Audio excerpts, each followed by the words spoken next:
ए सरस्वती, अरे सरस्वती जरा इधर तो आओ। अरे एक बार देखो तो सही। अरे भाई पूरी दुनिया के लोग बारिश होने पर घर में छिपते हैं, छाता खोलते हैं, सिर पे कपड़ा रखते हैं, और ये जनाब, ये भाई साहब तो बारिश में मोर की तरह नाच रहे हैं। बताओ भला, ऐसा मुर्गा तुमने कहीं देखा होगा क्या? देखो कुकड़को। तुम्हारे उस मुर्गे में और तुम में भला क्या फर्क है? वो बारिश में भीगता है, तुम भी बारिश में भीगते हो। वो सुबह सुबह चिल्लाता है, तुम भी सुबह सुबह चिल्लाते हो। उसे समझ नहीं आता कि कब घर के अंदर आना चाहिए, और तुम्हें भी समझ नहीं आता। अरे वो चिल्लाता नहीं है भाग्यवान, वो बांग देता है, सुबह होने की खबर। अगर ये बांग न हो ना तो सुबह का एहसास ही नहीं होता है। सुबह का एहसास हो या दोपहर का, अब घर के अंदर आओ। चाय बनाई है, ठंड लग गई तो बाद में मुझे ही सेवा करनी पड़ेगी। तब ये मुर्गा तौलिया भिगोकर तुम्हारे माथे पर पट्टी रखने नहीं आएगा। अरे देखो देखो देखो, उसने फिर से पंख फड़फड़ाए, जैसे कहना चाहता हो कि बारिश सिर्फ उसी के लिए आती है। क्यों?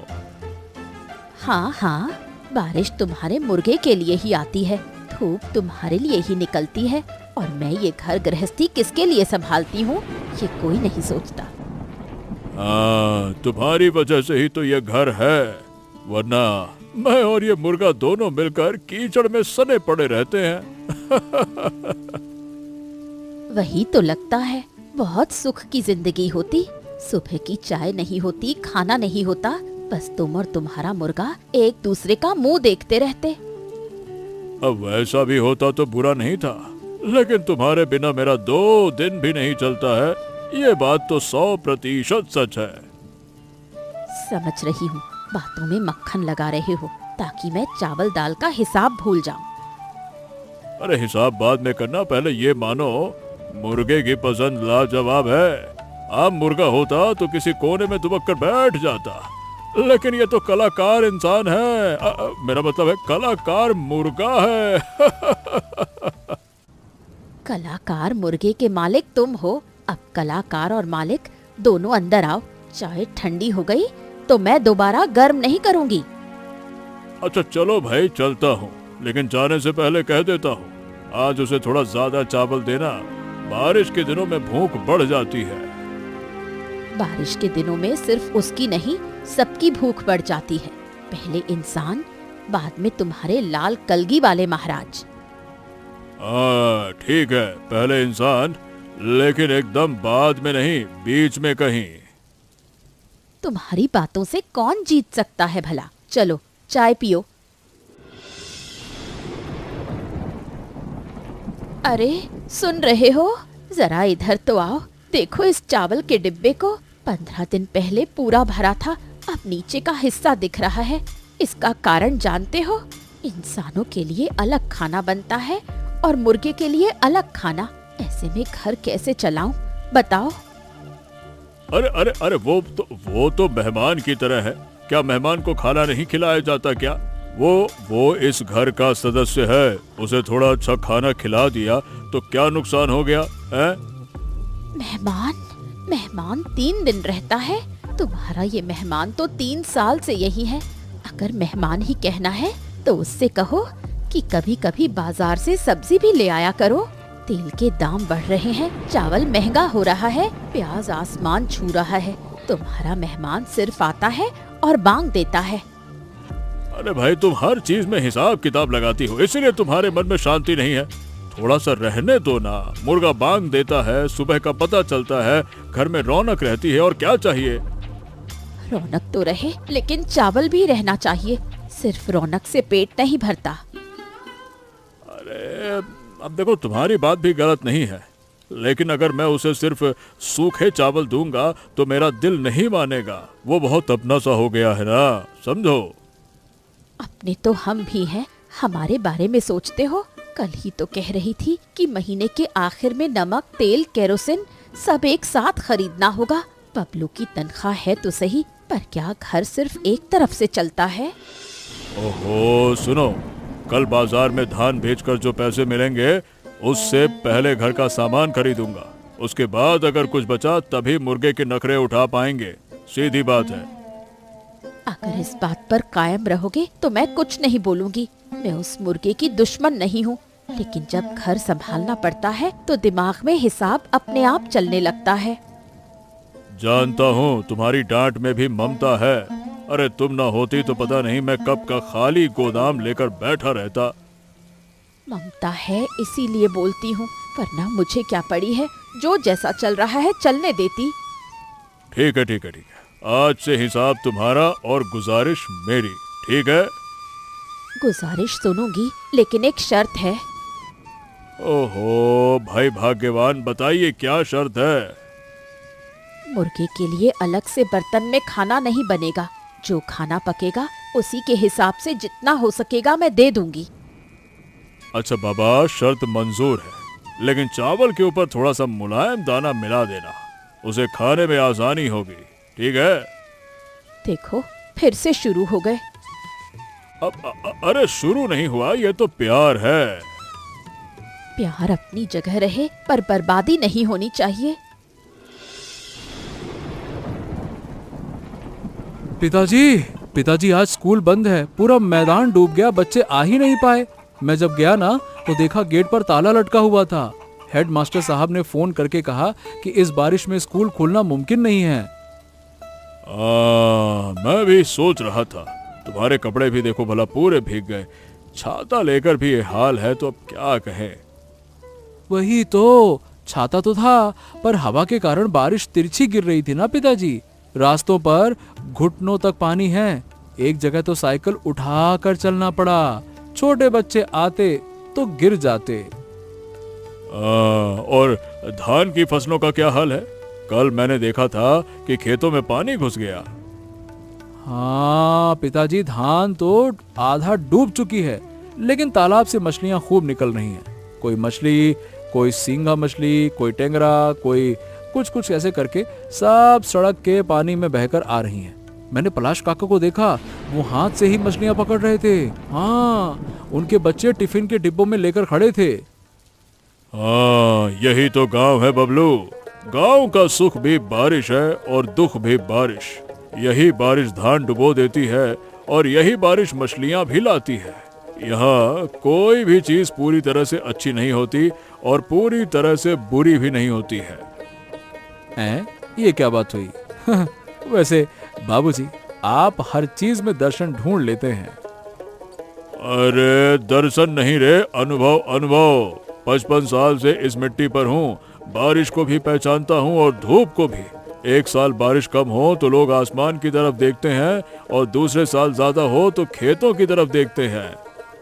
हमारे गांव में जिंदगी हमेशा नाप तौल के चलती है। थोड़ा कम ज्यादा भी आफत है और थोड़ा कम भी आफत है और थोड़ा ज्यादा भी आफत है। इसीलिए तो कहता हूँ गांव इंसान को सब्र सिखाता है। आज पानी ज्यादा है, कल कम हो जाएगा। आज नुकसान हुआ है तो कल कुछ ना कुछ फायदा होगा। हाँ, आपकी ये बातें अगर मैं अपने छात्रों को बताता तो बड़ा अच्छा होता। तुम बताओ ना। अरे भाई, तुम तो शिक्षक हो, मैंने खेतों से सीखा है। तुम किताबों से सीख कर उसे खेतों में आजमाओ। बात तो सही है, लेकिन एक चिंता है पिताजी। निचले खेतों में अगर पानी थोड़ा जमा हो और बढ़ जाए तो फसल सड़ जाएगी ना। शाम को चलकर देखेंगे। जरूरत पड़े तो नाली बनाकर पानी बाहर निकालना पड़ेगा। हाँ, मैं भी आपके साथ चलूंगा। आज स्कूल बंद है तो खेत भी देख आएंगे। हाँ चलना, पर पहले अपने गीले कपड़े बदलो बेटा, वरना धान देखने से पहले तुम्हें सर्दी खांसी हो जाएगी। ठीक है, पहले कपड़े बदल लेता हूँ। लेकिन एक बात है, मुर्गा आज बहुत खुश है। आंगन में आते ही मैंने देखा वो इस तरह सीना तान के घूम रहा था जैसे बारिश उसी की बांग सुनकर आई हो। देखा, मेरी बात ही सच निकली। वो मानसून का मजा समझता है। एक गांव की सड़क पर गाड़ी, भला ये किसके घर आया है? अरे ओ गदई गदई मंडल, अपना मुर्गा अब भी पाल रखा है क्या? सुना है तुम्हारे घर में कोई देसी मुर्गा है, पूरे गांव में उसका नाम सुनकर आ रहा हूँ भाई। तुम कौन हो? आवाज कुछ जानी पे। हरी हरी दत्त तू? हाँ रे, मैं ही हूँ तेरा हरी, 10 साल बाद वापस लौटा हूँ। अरे हरी, तू सच में है? मुझे लगा कि मैं कोई सपना देख रहा हूँ। अरे तेरा चेहरा बदल गया है, बाल सफेद हो गए, लेकिन तेरी आवाज का लहजा आज भी वैसा का वैसा ही है। अरे ससुरा, तू भी ज्यादा बदला नहीं है, बस मूंछों में थोड़ा सफेदी आ गई है और आंखों में पहले से ज्यादा गहराई। अरे गहराई तो होगी। अरे तू तो जैसे गायब हो गया था। अरे चल चल चल चल, अंदर अंदर अंदर, कीचड़ में संभल कर चलना, ये शहर की सड़क नहीं है भाई। काका, मैं मीता हूँ। पिताजी इतने सालों से आपके बारे में बताते थे कि मुझे लगता था कि जैसे मैं इस घर को पहले से जानती हूँ। आओ आओ आओ आओ बेटी, आओ आओ आओ। अरे तुम तो बिल्कुल बड़ी हो गई हो। आखिरी बार जब तुम्हें देखा था तब तुम्हारी उम्र क्या रही होगी? करीबन 5 या 6 साल रही होगी। हाँ, तब तो गोद में बैठती थी, अब उल्टा मुझसे कहती है पिताजी गांव चलिए। बहुत अच्छा कहा। गांव अगर एक बार पुकारे तो बार बार खींच लाता है। अरे देखो तो सही, अरे तुम्हारे हरी भाई आए हैं। अरे बाप रे, हरी भाई, इतने सालों बाद आप तो बिल्कुल पहचाने ही नहीं जा रहे हैं। आइए आइए, आप भीगे हुए हैं, पहले अंदर आइए। हाँ भाभी, मुझे दोष मत दीजिएगा, आने में थोड़ा देर हो गई, पर आखिरकार आ ही गया। देर तो हुई है, लेकिन आप रास्ता नहीं भूले, यही सबसे बड़ी बात है। अरे बाहर खड़े मत रहे हरी, इस घर में तुझे मेहमान की तरह बाहर खड़े रहने की जरूरत नहीं है भाई। मैं भी यही चाहता था रे, इस चौखट को एक बार फिर से अपनों की तरह पार करना। हाँ।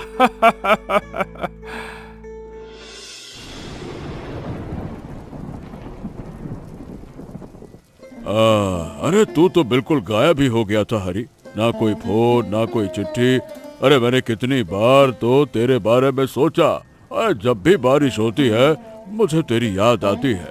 पता है हम दोनों बारिश में कितना मछलियां पकड़ते थे। हाँ याद है बचपन में हमारे तालाब के घाट पर। याद है रे, याद है, सब याद है। बांस की कमानी से छोटा जाल पानी में डालते थे, फिर तू कहता था अरे चुप कर चुप कर चुप कर, आवाज मत कर, मछली डर जाएगी। लेकिन आखिर आवाज मैं ही करता था और तू गुस्सा हो जाता था। गुस्सा तो होता ही, क्योंकि डराने का सारा काम तू ही करता था। एक दिन तूने कहा था कि पानी के नीचे भूत रहता है। मैं 3 दिन तक उस घाट पर नहीं गया था और तूने बदला लेने के लिए मेरी लुंगी छुपा दी थी। बाजार से लौटकर मैं कितनी शर्मिंदगी में था, याद है? हाँ। अरे वो दिन भूलने लायक नहीं है रे। और स्कूल के कार्यक्रम में गाना गाने के लिए तूने 3 महीने तक तैयारी की थी, पर स्टेज पर चढ़कर बिल्कुल चुप हो गया था। और तूने पीछे से फुसफुसाकर मुझे लाइनें याद दिलाई थी, फिर भी मैंने गलत गा दिया था। फिर भी सबको तालियां मिली थी, क्योंकि गांव में सब अपने लोग हैं। कोई गलती भी करे तो हंसते हैं, पर नीचा नहीं दिखाते।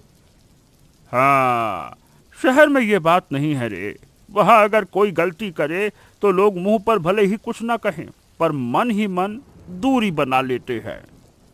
हाँ, क्या इसीलिए इतने सालों बाद वापस आने का मन हुआ? अरे मन तो बहुत सालों से था रे, लेकिन जब भी इस घर की याद आती थी तो दिल बैठ जाता था। मैं सोचता था कहीं तो मुझसे नाराज ना हो जाए। नाराजगी तो थी, पर उससे कहीं ज्यादा तेरी याद आती थी। तेरे बिना मेरे बचपन की कितनी ही कहानियां अधूरी सी लगती थी। आज यहाँ आकर ऐसा लग रहा है कि मैं 10 साल नहीं बल्कि सिर्फ 10 दिन दूर था। दोस्ती अगर सच्ची हो तो फासला कितना भी बड़ा हो, रिश्ते फिर से जुड़ जाते हैं। तू पहले भी ऐसी ही बातें करता था, इसीलिए तेरे साथ बैठने पर लगता है कि मैं फिर से वही कम उम्र का हरी बन गया हूँ। तेरे अंदर का हरी कभी नहीं बदला, बस बाहर शहर की धूल जम गई थी। बारिश होने दे, सब धुल जाएगी। इसीलिए तो मैं बारिश के मौसम में आया हूँ रे।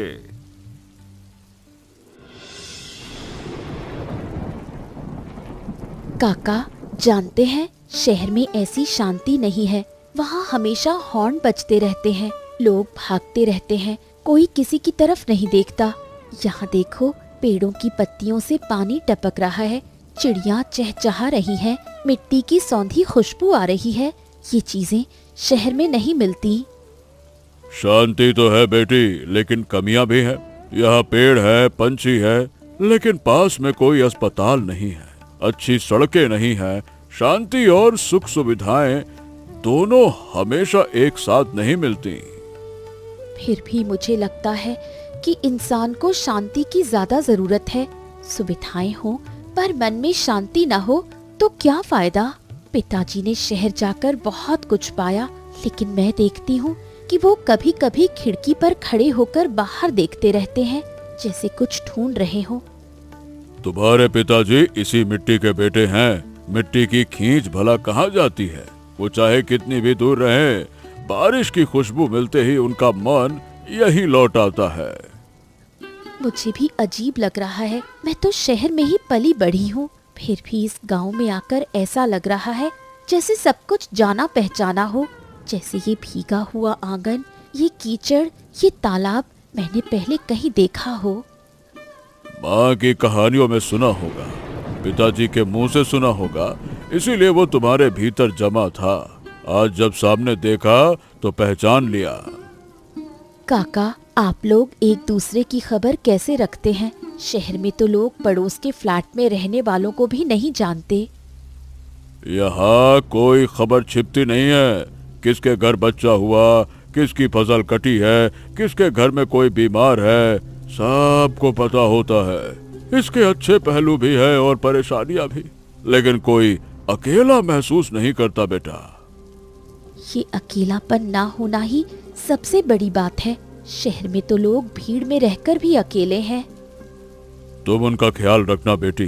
तुम्हारे पिता बाहर से सख्त दिखते हैं पर अंदर से बहुत नरम है। गांव के लोग ऐसे ही होते हैं। जानती हूँ, माँ के जाने के बाद वो और भी शांत हो गए हैं। शायद इसीलिए मैंने उन्हें यहाँ लाने के लिए बहुत जिद की थी। बहुत अच्छा किया। इंसान को कभी कभी पुराना आसमान देखना ही पड़ता है, वरना दम घुटने लगता है। मैं फिर आऊंगी काका, और बहुत दिनों तक रुकूंगी। आना बेटी, आना ना, है ना। इस घर के दरवाजे तुम्हारे लिए हमेशा खुले हैं।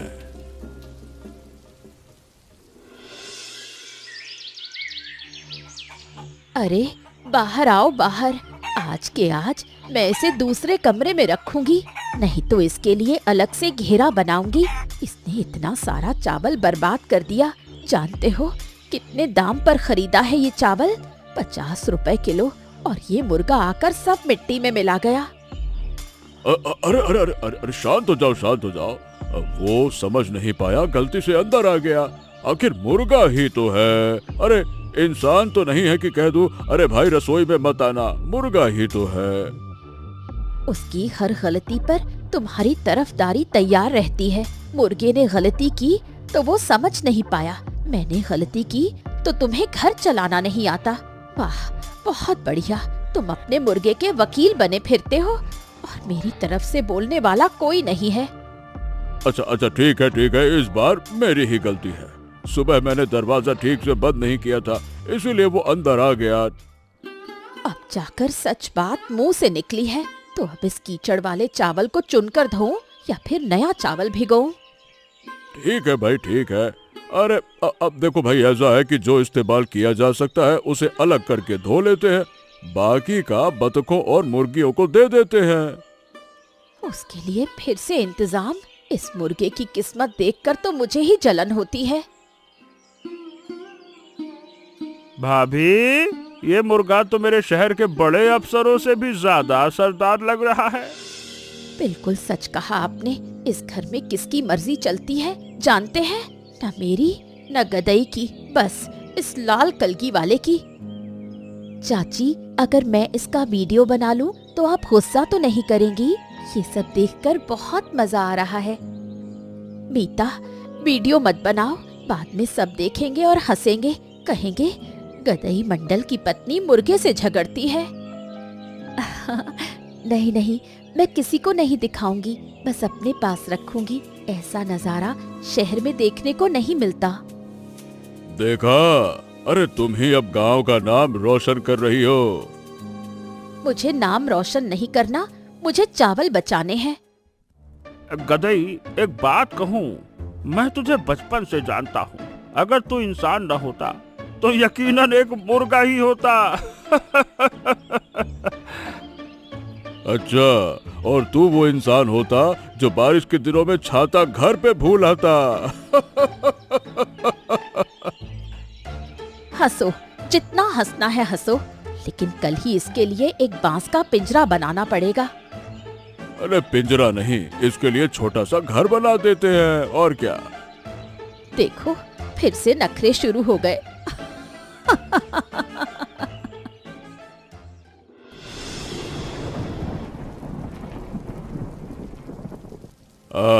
हरी, एक बात कहूँ, दिल में थोड़ा दर्द है। 10 साल, पूरे 10 साल तूने एक खबर तक नहीं दी। मैं सोचता था कि शायद तू हमें भूल गया। शहर में नए दोस्त बन गए, नई जिंदगी मिल गई, तो पुराने गदई को कौन याद रखता है। ऐसा मत कह गदई, मैं तुझे कभी भूला नहीं रे। लेकिन सच कहूँ तो मुझे शर्म आती थी। शहर जाकर शुरुआती कुछ सालों में मैंने बहुत संघर्ष किया। ठीक से कमाई नहीं होती थी। मीता की पढ़ाई का खर्च, घर का किराया, उसकी माँ की बीमारी, सब मिलाकर मैं मुश्किल में था। क्या तुझे लगा कि मैं पैसों के लिए तेरा दोस्त हूँ? अरे मैं तो सिर्फ एक फोन चाहता था रे कि गदई मैं ठीक हूँ, बस। अरे बस इतना ही कह देता तो काफी था। हाँ, जानता हूँ रे, इतना तो मुझे करना ही चाहिए था। लेकिन इंसान जब अपने दुखों में डूबा होता है तो वो अपनों के पास जाने से भी डरने लगता है। लगता है कि इतने सालों बाद बातचीत कैसे शुरू की जाए। अच्छा, डर तेरा था पर दर्द मेरा था।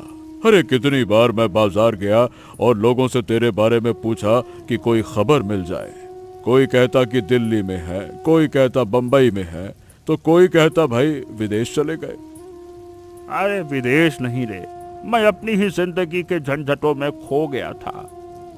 अरे गुस्सा आता था मुझे। सोचता था जिस दिन तू आएगा उस दिन मैं कुछ नहीं कहूंगा। लेकिन अब जब तू सामने बैठा है तो कहे बिना रह नहीं पाया। अच्छा किया जो कह दिया। अरे दोस्त अगर सच बात नहीं कहेगा तो कौन कहेगा। मुझसे गलती हुई है, इस गलती का बोझ मैं 10 सालों से उठा रहा हूँ रे। तुझे आता देखकर ऐसा लगा जैसे दिल में जमा कोहरा छट गया हो। शिकवा शिकायत कर देने से ना मन हल्का हो जाता है। और सुन, जो भी कहना है कह ले, मैं सुनने ही तो आया हूँ। खैर अब और कुछ नहीं, बस एक बात याद रखना, अगली बार इस तरह से गायब मत होना। इंसान दूर रहे तो दर्द कम होता है, पर खबर ना मिले तो तकलीफ ज्यादा होती है। अब ऐसा नहीं होगा। मैं झूठ नहीं बोलूंगा। जिंदगी में मसरूफियत तो रहेगी लेकिन खामोशी नहीं रहेगी।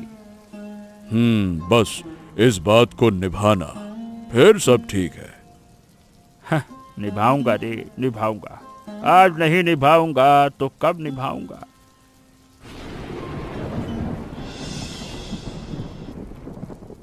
चाची, इस खाने का स्वाद शहर में कहीं नहीं मिल सकता। मैं सच कह रही हूँ।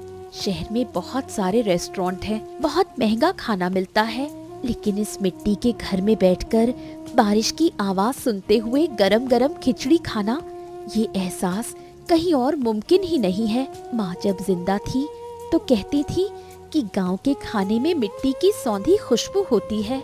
आज मुझे उस बात का मतलब समझ आया। तुम्हारी माँ की बात बिल्कुल सच थी बेटी। खाने में मसालों से ज्यादा दिल की जरूरत होती है। अगर प्यार से पकाया जाए तो नमक चावल भी मीठा लगता है। तुम खाओ, मैं और देती हूँ। मैं और लूंगी, लेकिन थोड़ा थोड़ा करके दीजिएगा।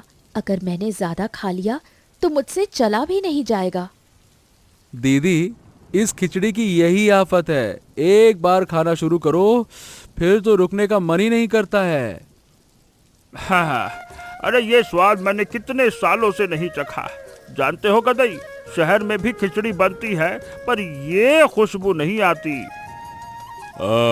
क्योंकि वहाँ बारिश के साथ चूल्हे की लकड़ी के धुएं की महक नहीं मिलती ना। और वहाँ कौन आपको बार बार टोकता है कि थोड़ा और लीजिए, थोड़ा और लीजिए। भाभी, आपकी इस मनुहार को सुनकर ही तो इंसान ज्यादा खा लेता है। चाची, क्या आप मुझे ये खिचड़ी बनाना सिखाएंगी? मैं शहर जाकर बनाऊंगी और पिताजी को खिलाऊंगी। हाँ, बिल्कुल सिखाऊंगी बेटी। कल सुबह आ जाना। मैं दिखा दूंगी कि कैसे चावल दाल को भिगोकर हल्दी और अदरक का पेस्ट डालकर और आखिर में थोड़ा सा घी मिलाने से कैसी लाजवाब खुशबू आती है। मैं इसे डायरी में लिख भी लूंगी। लिखने की जरूरत नहीं पड़ेगी। माँ एक बार दिखा देंगी तो हमेशा के लिए याद रहेगा। अरे, तुम लोग पहले खाओ। बातें करते करते खिचड़ी ठंडी मत करो। अरे ओ हरी, अब थोड़े आलू फ्राई ले। मैं तुझे अच्छी तरह से जानता हूँ। तू आखिरी के लिए इस थाली के कोने में बचा के रखता है। ले हाँ तुझे अब तक मेरी आदत याद है? दोस्त के खाने पीने की आदत भी भला कोई भूलता है क्या? ले ले, अरे 2 आलू ले, 3 आलू ले, जितना लेना है ले। आप दोनों की बातें सुनकर लग रहा है कि मेरा जन्म होने में थोड़ी देर हो गई। नहीं नहीं बेटी, तुम बिल्कुल सही समय पे आई हो। पुरानी कहानियाँ सुनने के लिए भी तो किसी अपने की जरूरत होती है ना बेटा। गदई, जरा इधर देख। तेरा मुर्गा मेरे छाते के नीचे आकर खड़ा हो गया। देख, लगता है इसने मुझे पहचान लिया। सोच रहा है कि ये इंसान मेरे मालिक का दोस्त है। इसके छाते के नीचे रहना महफूज है। देख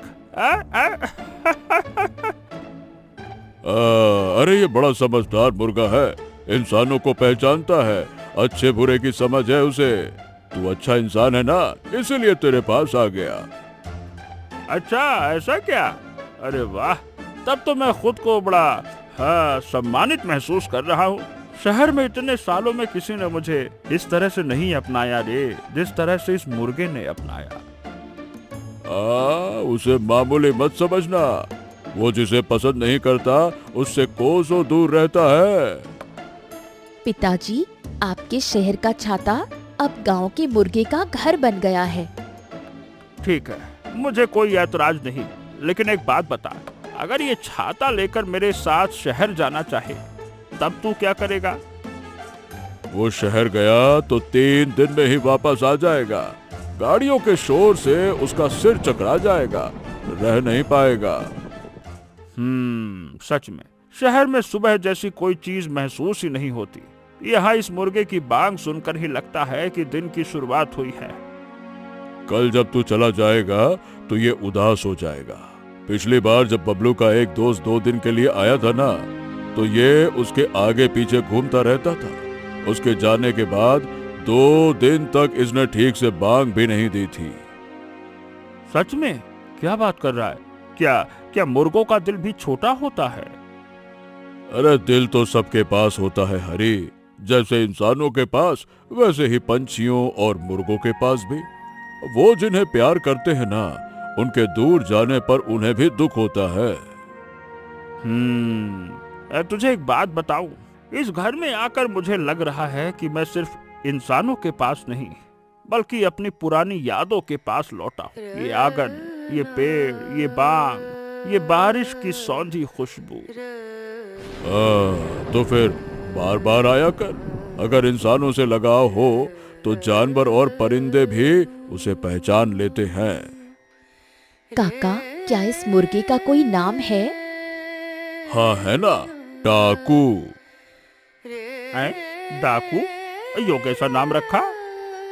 क्योंकि ये जो भी देखता है उसे अपना बना लेता है। देखा नहीं, आज तेरे छाते पर भी कब्जा कर लिया।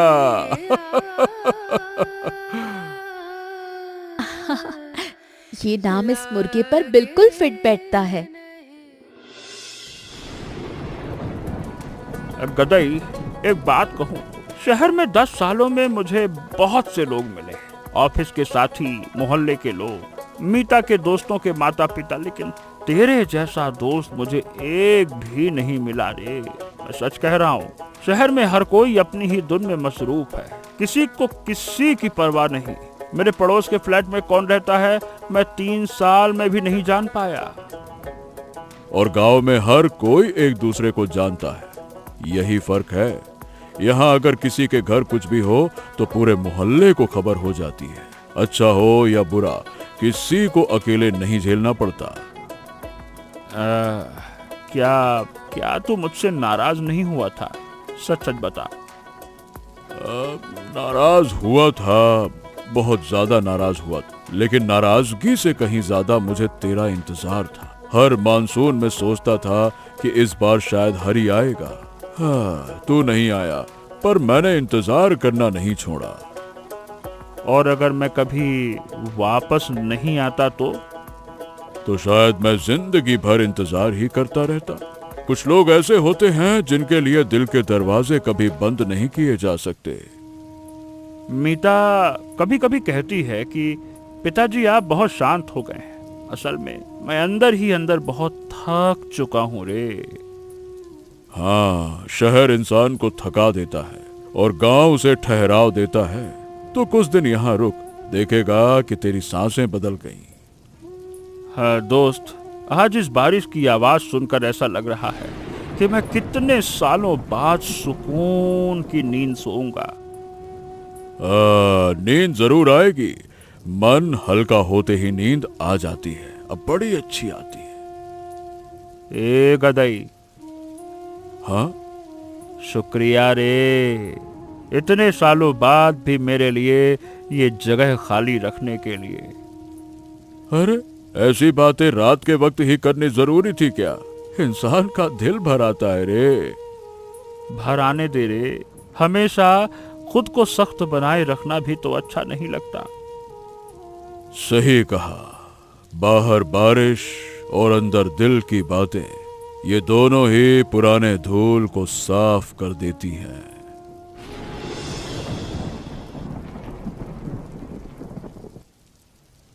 गदई, मैं तेरे सामने खड़े होकर एक बात कहना चाहता हूँ। मुझसे गलती हुई, बहुत बड़ी गलती। मैंने जिंदगी के 10 साल बर्बाद कर दिए। ये वक्त कभी लौट कर नहीं आएगा रे। जो दिन मुझे तेरे साथ बिताने चाहिए थे रे, उन्हें मैंने अपने हाथों से खो दिया। मैं तुझसे माफी मांगता हूँ दोस्त, सच में दिल से माफी मांगता हूँ, दिल से। अरे, मैं जानता था कि तू ये बात जरूर कहेगा, लेकिन एक बात सुन, दोस्ती में माफी की जरूरत नहीं होती है हरी, सिर्फ वापस लौट आना ही काफी होता है। तू वापस आ गया, यही मेरे लिए बहुत है। बाकी सब बातें बारिश के पानी की तरह बह गई, बस। फिर भी मुझे कहना जरूरी था, दिल पर एक बोझ सा था। हाँ, दिल की बात बाहर आ जाए तो इंसान हल्का हो जाता है। तेरा चेहरा देखकर समझ आ रहा है कि आज तू तनाव रहित है। हरी भाई, अब साल में कम से कम एक बार जरूर आया कीजिए। आप चाहे कितनी भी दूर रहें, कम से कम बारिश के मौसम में तो आ ही सकते हैं। गदई साल भर आपका इंतजार करता है, मुझसे कहता नहीं है, पर मैं सब जानती हूँ। भाभी, अब मैं दोबारा ऐसी गलती कभी नहीं करूँगा। मैं कोई झूठी उम्मीद नहीं दे रहा, बल्कि ये मेरा वादा है आपसे। पिताजी, इस बार तो मैं खुद ध्यान रखूंगी, कैलेंडर पर तारीख लिखकर रखूंगी। ये हुई ना बात। अरे, तुम्हारी बेटी बड़ी समझदार है भाई। अगर ये ना होती ना, तो शायद मैं अभी यहाँ आ ही नहीं पाता। हाँ, अरे यही तो मुझे यहाँ खींच कर लाई है। मैंने तो सिर्फ रास्ता दिखाया है पिताजी, आने की चाहत तो आपके दिल के भीतर ही थी।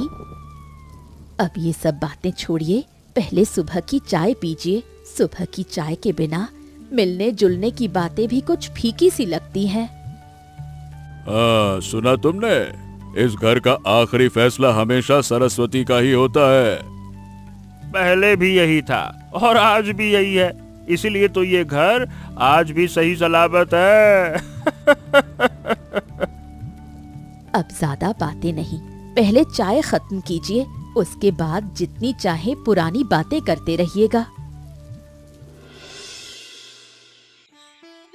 टिफिन बॉक्स में खिचड़ी और आलू फ्राई पैक कर दिया है, रास्ते में खा लीजिएगा। इतनी दूर खाली पेट जाना ठीक नहीं है। भाभी, अगर आप ये ना देती तो मैं खुद मांग भी नहीं पाता। इस स्वाद को थोड़ा अपने साथ ले जाता हूँ। चाची, मैं सच में दोबारा आऊंगी और अगली बार तो खिचड़ी बनाना सीख कर ही जाऊंगी। हाँ, बिल्कुल सीखना बेटी। अगली बार जब आओगी तो एक दिन के लिए पूरी रसोई तुम्हारे हवाले कर दूंगी। हरी, मैंने 10 साल इंतजार किया, लेकिन इस बार मैं 10 महीने भी इंतजार नहीं करूंगा।